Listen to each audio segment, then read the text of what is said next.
الرحمن علم القرآن خلق الإنسان علمه البيان الشمس والقمر بحسبان والنجم والشجر يسجدان والسماء رفعها ووضع الميزان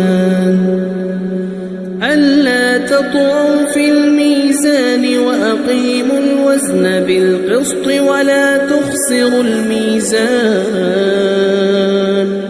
والأرض وضعها للأنام فيها فاكهة والنخل ذات الأكمام والحب ذو العصف والريحان فبأي آلاء ربكما تكذبان خلق الإنسان من صلصال كالفخار وخلق الجان من مارج من نار فبأي آلاء ربكما تكذبان رب المشرقين ورب المغربين فبأي آلاء ربكما تكذبان